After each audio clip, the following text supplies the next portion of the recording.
This video will show you how I made my fireplace for my book nook. This was one of the first pieces I made because I wanted it to be the centerpiece of the room that I was making. I started with the measurements of an actual fireplace for miniatures from Hobby Lobby. So I took the measurements and then created my own cardboard version of the fireplace. I made it a little bit narrower so that it would actually fit in the book nook project, and then I made a double piece for the mantle and a single piece for the hearth.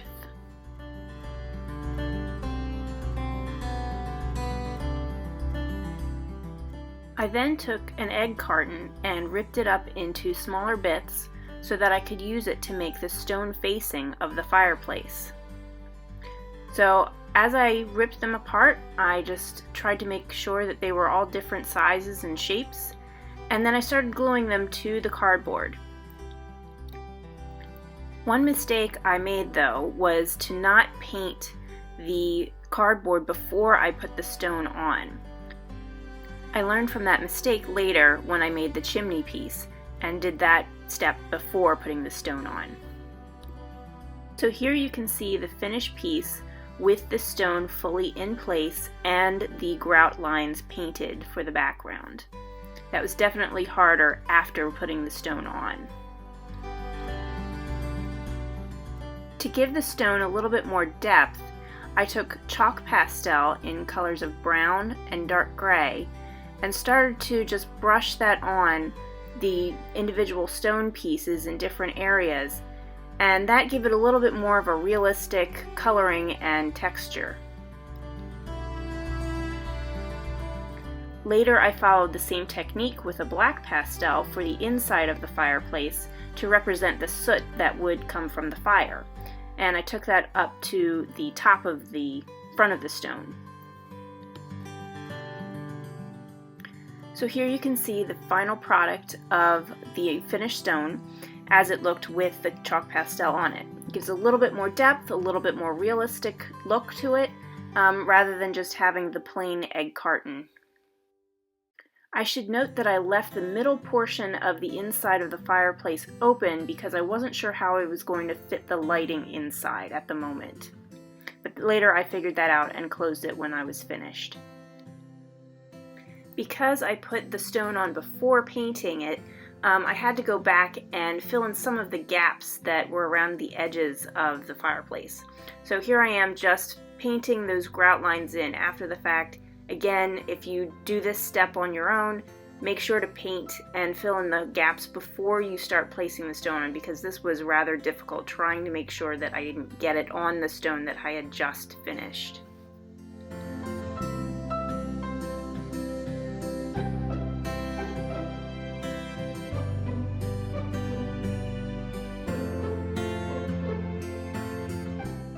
And here you can also see the black pastel that I used to represent the soot that was on the inside of the fireplace. In order to fill in the gaps of the cardboard, I used dimensional craft paste. I used this instead of using wood filler or joint compound. And it turned out okay. It was a little squishier than I had anticipated, but for the purposes that I needed it, it worked out pretty well. So here I am using it on the chimney piece of the fireplace. And again, doing this step and painting it beforehand, that was so much easier.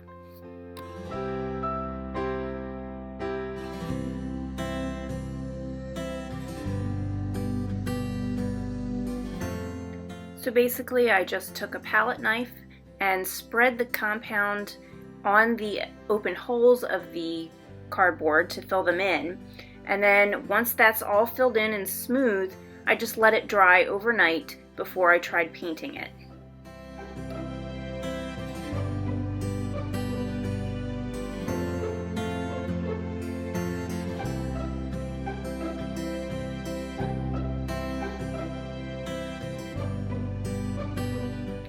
Now that the chimney piece was filled and painted, I was ready to glue on more stone pieces. So again, I used the same technique of ripping up the egg carton into small bits and just glued them on. And this time I used a pH neutral PVA glue, which is typically made for bookbinding projects, but I like it because it dries clear and it has no acid in it, so it won't damage the paper product that it's being glued to.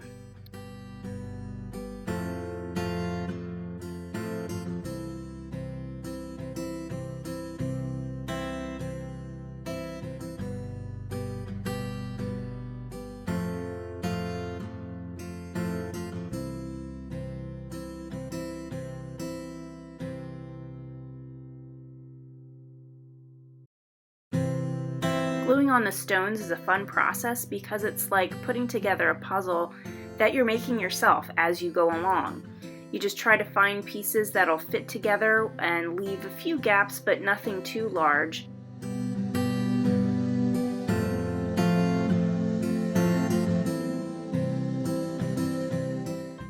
You also want to be sure to wrap some of the pieces around the corners so that it looks like one cohesive piece rather than doing just one side at a time. And the best thing about the egg carton is that you can always rip it into smaller pieces to adjust it to fit the space that you need.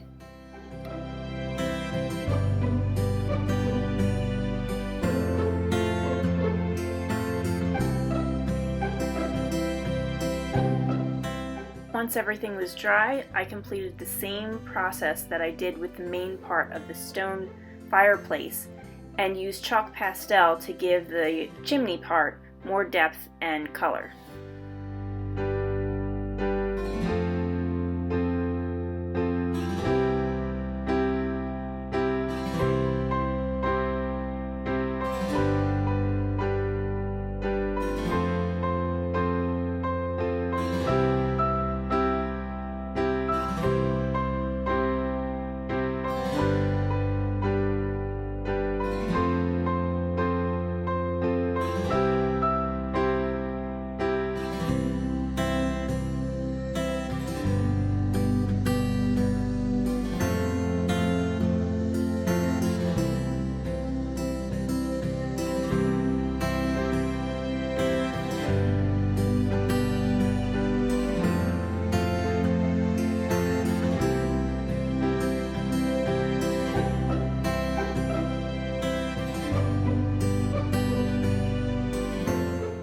To make the hearth and the mantle, I covered the entire piece with the dimensional craft paste and let it dry.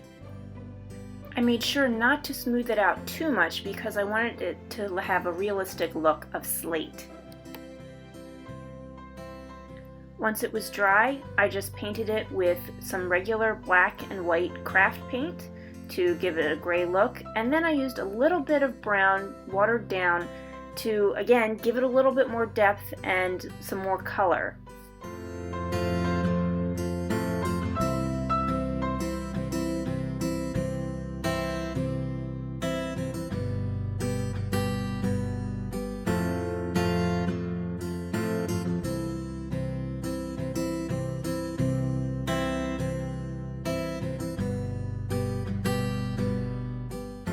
After I painted the top of this piece, which is the mantelpiece, I turned it over and then I painted the bottom, because even though you won't see a lot of it when it's glued to the top of the fireplace, you will still see some, so I didn't want to leave that white. However, with the hearth piece, that was going to be glued to the floor, so I didn't bother painting the bottom of that after I'd finished the top.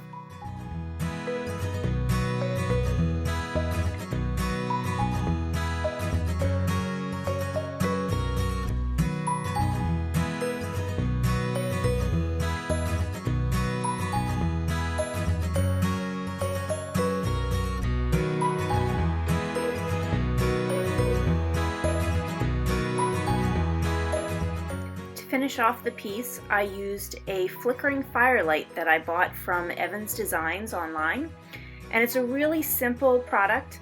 It just comes with 3 little flickering lights that you put together, and then you just attach a 9-volt battery to it. I'll leave a link to Evans Design's website in the description below.